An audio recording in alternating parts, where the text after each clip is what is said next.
In this video, we will be shuffling and splitting datasets. If you need to, I suggest watching our videos going over basic Unix commands. First, let's look at this table with a data analyst's perspective. You would like to shuffle the dataset.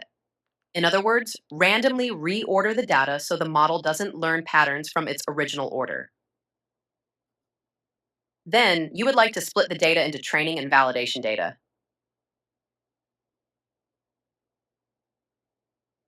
If you use Python, you will be familiar with the NumPy random shuffle utility or the scikit learn train test split to shuffle and split the data. Can we do this with basic Unix tools?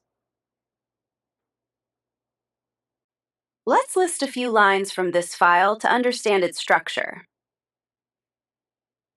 The head command lists the first few records from abalon.libsvm file. This file has no header. We now use the shuff command to shuffle the dataset. Piping the output of the shuff command into the head command will show us the new file contents to confirm it's been shuffled. However, we are not simply looking for listing the results.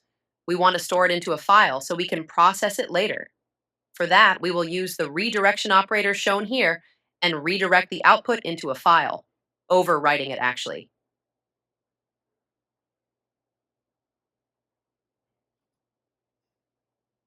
Now let's prepare to split the dataset. We would like to keep 80% of the data for training and the rest goes towards validating. The WC stands for word count, but we can count more than just words. Using the -L lets us count lines, -W counts words, and -C and -M counts characters and bytes.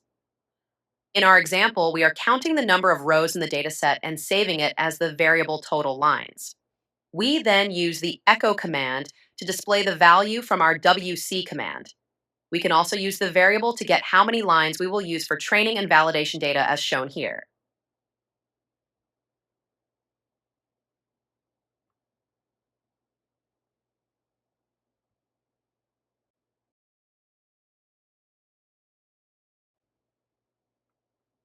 Now we use the head command again with the flag to indicate the number of lines and use the train lines variable we got on the last slide on the shuffled file to split the data into 80% training data.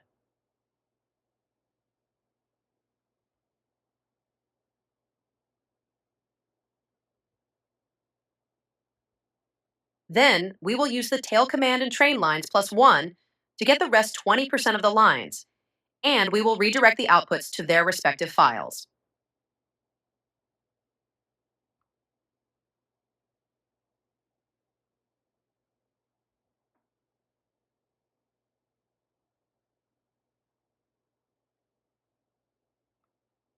Let's do a sanity check. Our original dataset had 4,177 data records. By doing this sanity check, we ensure that we did not lose records during the data prep phase.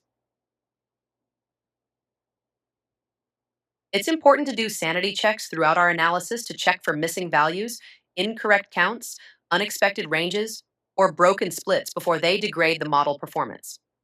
If we don't detect small data errors early on in the data, we could get misleading results and waste training time. Why do we split data in machine learning? Well, predictions are made on unseen data. Splitting the original dataset will hold out a portion of unseen data to evaluate the trained model's generalization performance. To better understand how a model should classify data, I recommend watching the video here to learn about overfitting, underfitting, and the path to good generalization.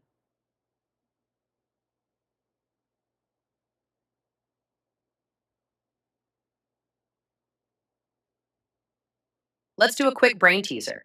If you want to split the training data into 80% training, 10% validation, and 10% of test datasets, how would you go about it? Leave your thought process in the comments below. Also visit our YouTube channel to find more videos because we cover various topics. Finally, don't forget to subscribe to our channel. It motivates us to create more content for you. We will end this video here and recap what we just learned.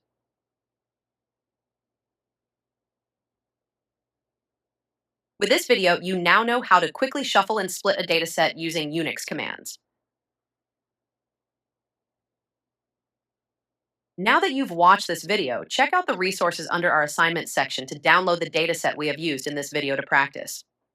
I also recommend you to look into the sorting and counting video, along with videos under the Unix data processing tools section.